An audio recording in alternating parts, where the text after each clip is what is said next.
Welcome to AG Chelsea TV. In today's video we'll start with Enzo Fernandez set for Chelsea vice-captaincy role. Enzo Maresca is set to name Enzo Fernandez as one of the vice-captains at Chelsea, despite his involvement in the Argentina racism storm that created a rift in the dressing room. Fernandez sparked anger among French players in the Chelsea squad when he posted a video of Argentina players singing a racist and homophobic song after their Copa America triumph last month. The midfielder, who is still facing a FIFA investigation, has apologized to his teammates since linking up with Chelsea on their pre-season tour of the US, and Maresca believes the matter is considered closed by the players. Fernandez was handed the armband by captain Reece in the second half of Wednesday's 2-1 defeat to Real Madrid in North Carolina. Maresca says Fernandez is respected within the Chelsea squad and has appeared to confirm he will be part of a leadership group at Stamford Bridge this season. He's one of the important players, said Maresca. To be honest, I think when we changed Reece he gave the bracelet to Enzo, and this shows how Enzo is respected inside the squad.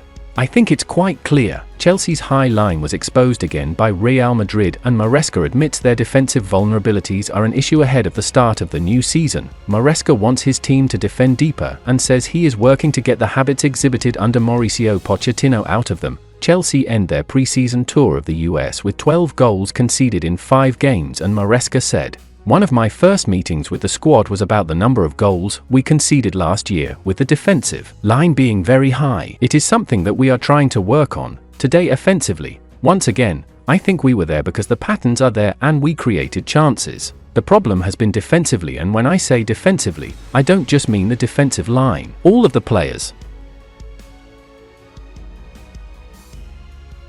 Chelsea shock move for Marc Guehi. Enzo Maresca is still keen to bring further bodies to Stamford Bridge as the former Leicester City boss eyes success in his first season at the club. Dossin Adarabio has been recruited from Fulham, but it is thought the Blues are still chasing more defensive reinforcements. Newcastle United, however, saw their attempts to bring in Liverpool's Joe Gomez scuppered earlier in the window, with a deal that would have seen Anthony Gordon head to Anfield dismantled after alternative transfers were made to satisfy the Premier League's profit and sustainability rulings hanging over them. According to ESPN, Marc Guehi could now be on his way back to Chelsea instead of pushing for an exit that would have seen him sign for Crystal Palace. Guehi, 24, left Chelsea back in 2021 to sign for the Eagles, and it is thought the Blues do have a clause in his current deal that allows them to match any offer Newcastle makes. The former Swansea City loanee was arguably one of England's best performers at Euro 2024, helping the Three Lions reach the final of the competition before eventually being beaten by Spain in Berlin.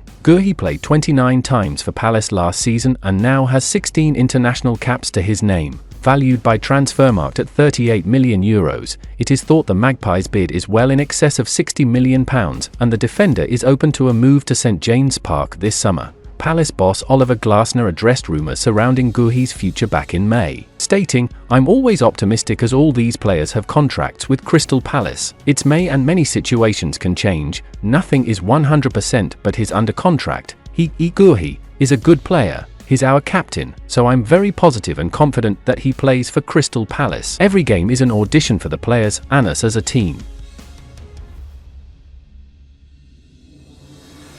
Philip Jorgensen, "I'm happy to make my first start." The newest member of the Chelsea squad, Philip Jorgensen, was delighted to get his first start for the club, but believes there is plenty of work to do back at Cobham after our slender loss to Real Madrid. The Blues had gone 2 goals behind due to goals from Dani Ceballos and Brahim Diaz in the first half an hour, before Noni Madueke halved the deficit before the interval with a cushioned header. Jorgensen spoke of his first start and Chelsea's high defensive line when he spoke to journalists post-match. "Of course, I am happy to make my first start at this club. For me, I love to win and I hate to lose, so I am not happy with the result." The Danish international said, "I am happy to get more minutes and I am looking forward to getting to know everyone better on and off the pitch, get home and breathe a bit." He was also asked about his relationship with Spaniard Robert Sanchez. "It's very good and he works with me very well and we're doing good training together."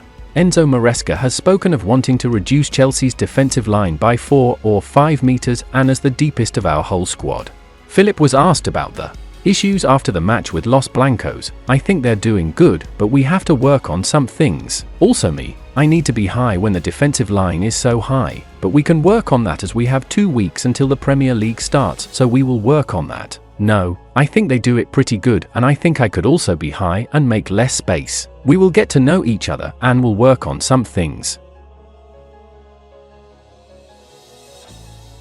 Chelsea end the summer with 2 world best strikers. Chelsea could end up with 2 of the very best strikers in the world if they sign Victor Osimhen, according to Napoli defender Alessandro Buongiorno. The Blues are on the hunt for a new goalscorer, or 2, and have their sights set on both Osimhen and Atletico Madrid starlet Samu Omorodian. Reports suggest the latter is close to clinching a £35 million move to Stamford Bridge, though it'll only be greenlit if Atletico, who are aiming to sign Chelsea's Conor Gallagher in a separate deal, seal a move for Manchester City's Julian Alvarez. Even if they sign Omorodian, 20, it's understood Chelsea could still push for Osimhen, 25, with the London club currently locked in talks with Napoli over an £84 million move. Buongiorno, who recently completed a £30 million switch from Torino to Napoli, has spent the last 5 years playing in the Italian top flight, meaning he's come up against the likes of Zlatan Ibrahimovic, Lautaro Martinez, Paulo Dybala, and Dusan Vlahovic. Despite this, when he was asked to name the toughest forwards he'd ever faced,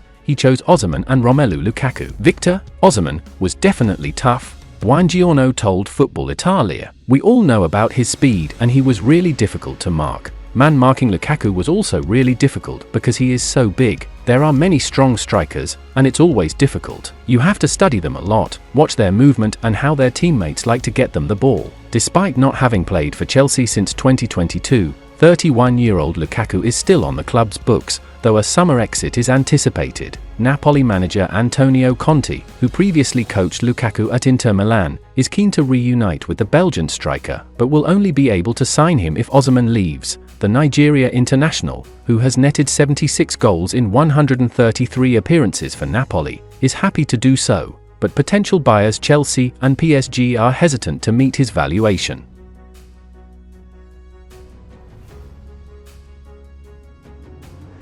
And that's the final content of today's video. Like, subscribe to support AG Chelsea TV.